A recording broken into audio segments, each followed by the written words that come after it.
Class है वो test के नाम से होगी, और मॉर्निंग की जो क्लास है वो हमारी उसी रूप में होगी, जैसे लाइव क्लास हो रही है वही शेड्यूल रहेगा। मैसेज नहीं कर पा रहा हूँ, चलिए स्टार्ट करें।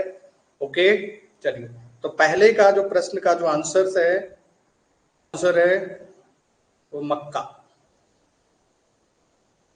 पहले का जो आंसर है वो मक्का है। का आंसर है निम्न में से कौन सी फसल औद्योगिक फसल नहीं है? कपास, गन्ना, रबड़, मक्का।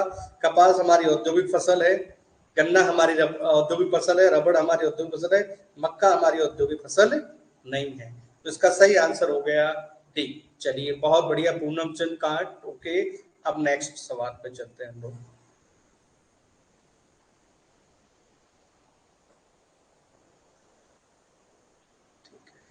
चलिए सवाल नंबर दूसरा,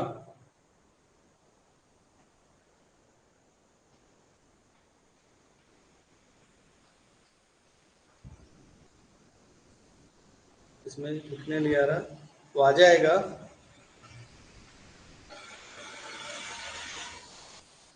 चलिए, निम्न विशेषता किस फसल की है? यह एक रेशेदार फसल है। तकनीकी कारक इसके लिए सीमा कारक है।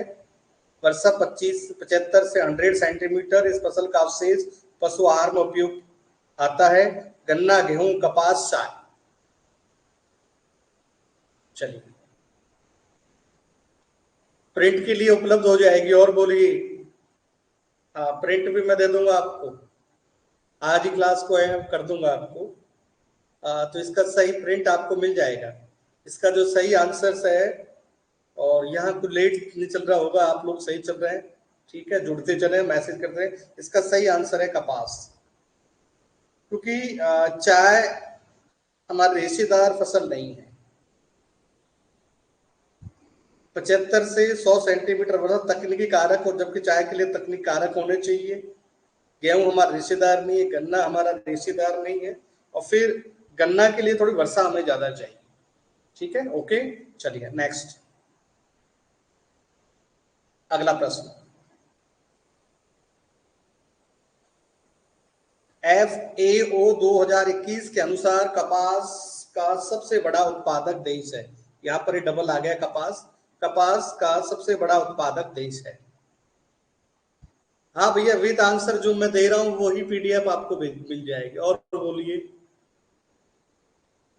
हाँ, ये जो पेपर सीरीज है अपनी, ये असिस्टेंट प्रोफेसर के लिए और सारी ज्योग्राफी के लिए ऑल एस्पिरेंट्स है ये, क्योंकि इसमें एग्रीकल्चर ज्योग्राफी, आज का जो पार्ट्स है वो एग्रीकल्चर ज्योग्राफी का है। एग्रीकल्चर ज्योग्राफी का पार्ट 2 है। ठीक है, चलिए आंसर देखें हम लोग। बी वाला आंसर वो खा गया। इसमें भारत, चीन, यहाँ पर जो आएगा USA आएगा।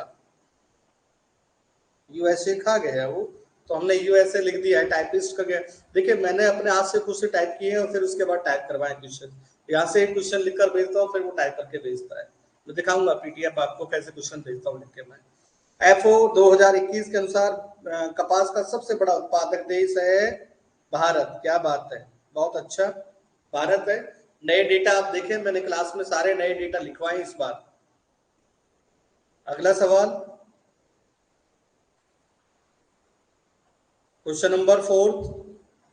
भारत में कपास का सबसे बड़ा उत्पादक राज्य है। भारत में पूछा गया है, गुजरात, महाराष्ट्र, तेलंगाना, राजस्थान। ओके, अच्छा चल रहा है। भारत में कपास का सबसे बड़ा उत्पादक राज्य गुजरात, महाराष्ट्र, तेलंगाना, राजस्थान।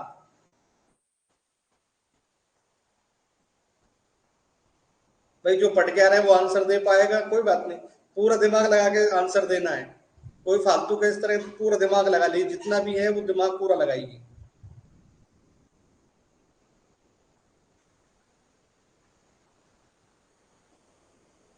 ओके, तो इसका सही आंसर है गुजरात। भारत में कपास का सबसे बड़ा उत्पादक राज्य है, कपास है।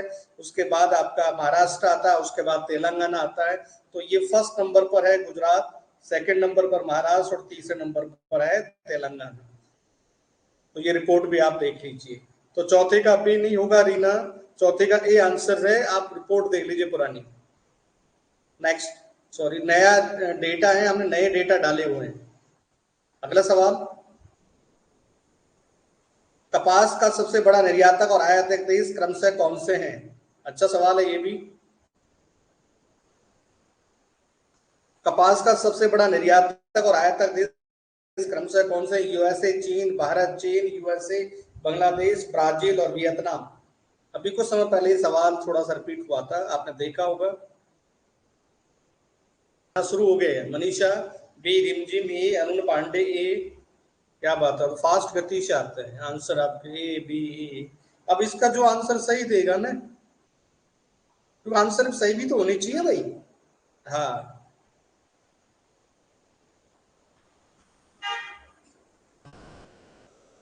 निर्यातक और आयातक दो देश पूछे हैं, यहाँ पर उत्पादक नहीं पूछा गया है।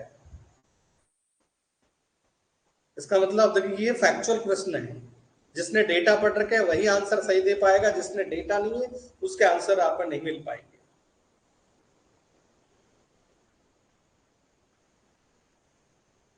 तो इसका सही आंसर है पांचवे में पहला आंसर। पांचवे का जो आंसर है वो फर्स्ट आंसर है। ठीक है, चलिए। बी नहीं होगा।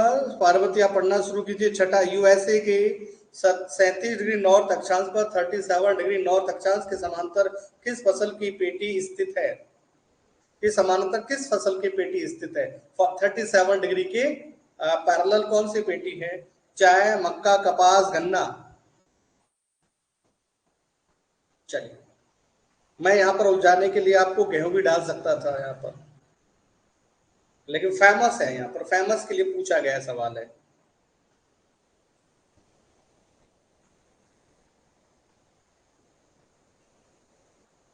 सुनीता का B, Hina B, Rina B, Kishandas B. आप लगाते चलिए आंसर्स। पहले तो आपको ये देखना है, देखिए हमने एग्रीकल्चर पढ़ाया कि कृषि का जो विकास है वो लैटिट्यूड के समानांतर होता है, न कि लॉन्गिट्यूड के समानांतर होता है। ये ध्यान रखना, बहुत बड़ा कंसेप्ट मैंने दिया था आपको। एग्रीकल्चर का जो प्रसार है, एक्सपेंडेबल है, वो लैटिट्यूड के पैरेलल होता है, न कि लॉन्गिट्यूड के पैरेलल।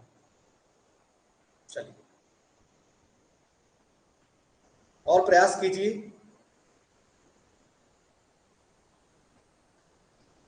देखिए, पहले तो आप सोचिए मक्का कौन सी किस्म का है, कौन सी शीतकालीन दशा है, उष्णकटिबंध दशा है, पहले वो दिमाग लगाइए। सारी दिमाग लगाकर एग्रीकल्चर में गलती होने के चांसेस बहुत ज्यादा होते हैं, आप उसको सुधारिए। तो इसका जो सही आंसर है वो है कपास। इसका सही आंसर है कपास।